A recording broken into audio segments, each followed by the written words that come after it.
Just wanted to go over the last, two game. I don't know. The fires have really messed me up a little bit. Admittedly, there's a week that's Yeah, just like yeah. erased from my memory. I believe we've won two in a row. If I'm mistaken, correct me. I just want to know the vibes. How are you feeling right now going into the back half of the ACC play?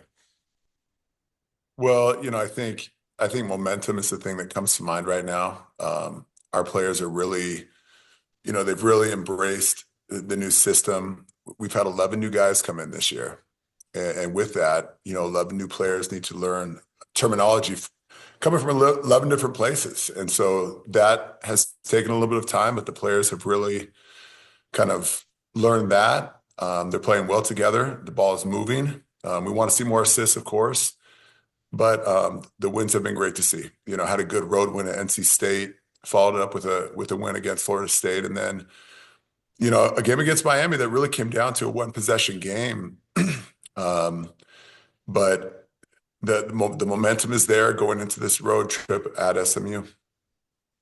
Yeah, I like that you mentioned the one possession game because I was just able to watch the game last night, so I wasn't caught up. But since you've been here, we've had a lot of close games, and if there's one thing I kind of like about the Madsen teams is that because there's so many close games, I actually really feel like our teams are resilient in ways towards the back half of the season. I saw this last season too. Even though the record didn't really indicate it strongly, I think we got a lot better, tighter because of this adversity. Do you think that's something that our team is benefiting from now? I do. We had a lot of adversity early. We went out to Missouri, played a great first half. Um, and then we came out in the second half and we scored, but we couldn't stop Missouri.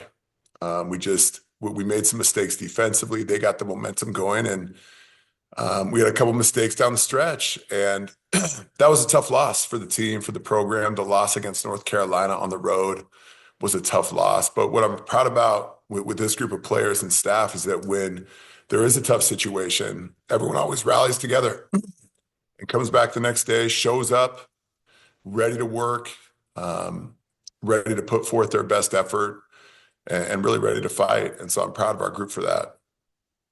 Man, that's well said. I do think, that kind of showing back up thing has been a great strength of the program since you arrived. You weren't here to see what it looked like when we were the losing 13, 15 games in a row, but a big thing that was missing was that spirit that carries you through when things get, when adversity comes. That said, in these last couple of games, we've had Andre out, and I think we've had a chance to see some guys step up and really fill that void, which has been great. Do you have anything to say about that? Is there, any couple guys you've been proud of as they've stepped up in that moment?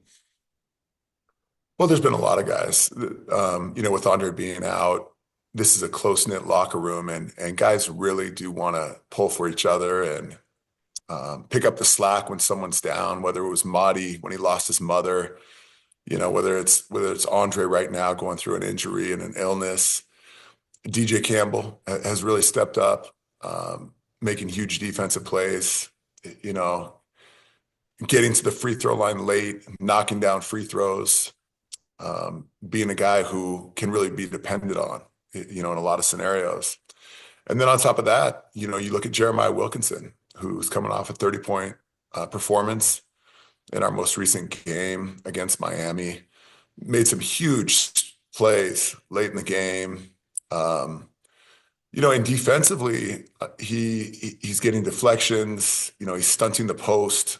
His transition defense has really improved. When you come in as a freshman, there's such a learning curve, and Jeremiah has really embraced all aspects of it, and his game has taken off. Man, again, that's well said. Um, I'm really impressed with his game, watching him grow.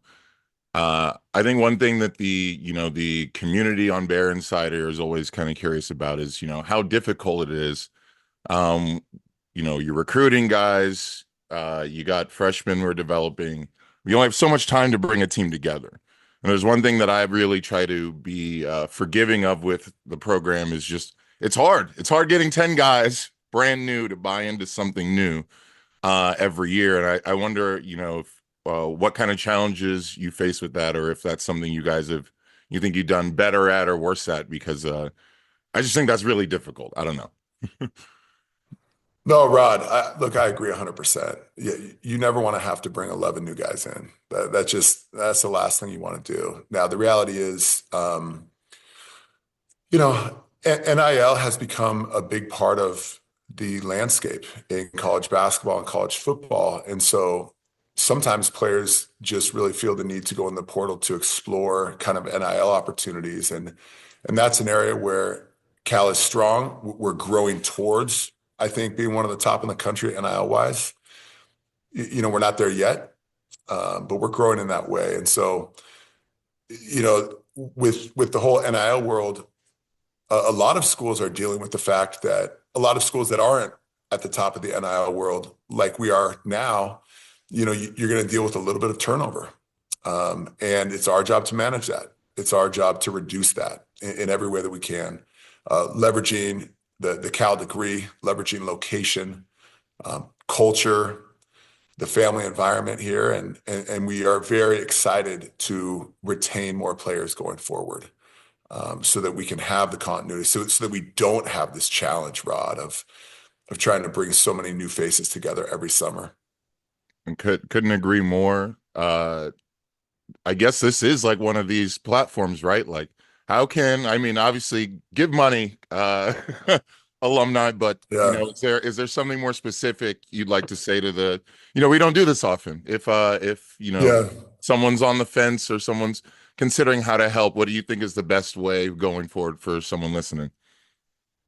Well, for someone listening, I can give a few examples. We were talking to one of the top, one of the top players in the portal last year who had some eligibility left, as I remember it, and he was really excited about coming. Now, as the process goes on, he ended up gravitating to the schools that were really in the top 10 or 20 in the country in NIL opportunities. You can't blame him. You can't blame him. And so that's just going to happen at times. And so, we have the goal to build Cal into a national championship contender. That is our goal, Rod. And we want to do that with great X's and O's, great team culture. We want to look at every piece of this thing. And we also want the NIL opportunities here in the Bay Area to continue to grow so that aspect can be, in the top third or fourth of the schools in the country. That's our goal. And if we can kind of attack all those different things, the X's and O's, the culture, the family, really emphasize and leverage the Cal degree. We also need to attack the NIL side. And a lot of people have done a great job of it. And there's still a lot more room for growth also. So there are two ways. Reach out to the Legends Collective. And then with the legal house settlement coming forward, in April, May, June timeframe, it's going to be starting to reach out to Cal itself and ask how are there any opportunities to help.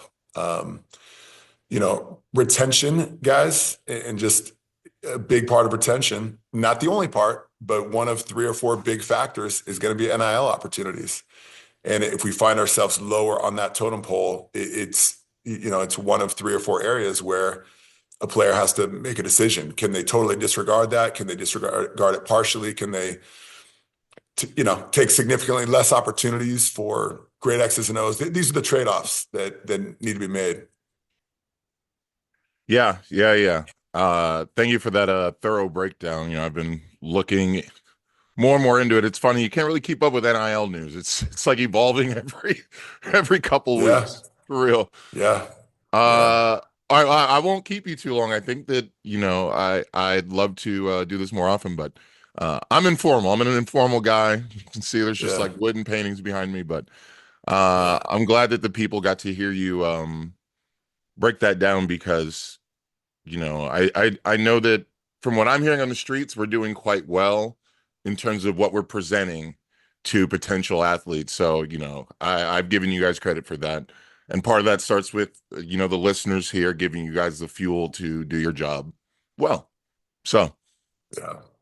And hey, Rod, thank you so much. I look forward to doing this again. I look forward to doing this again with you soon. We can just coordinate it and do one again in a few weeks. And I just want to thank every listener out there, every member of Bear Insider, every member of the collective, because it's, hey, we're building something special here. And it's the generosity and support, the passion, the time of everyone on Bear Insider and the people not on Insider, the fans that come to the game to be at the point where we are today. And we're at a good point today, but we want to get so much better. And so I just want to thank everyone for coming out to the games, for being passionate about Cal basketball. I ride BART sometimes, and sometimes I'll see a Cal grad on BART, and it's cool. It's really cool to be part of this community. Thank you, everyone, for all of your support, and we're excited to keep building.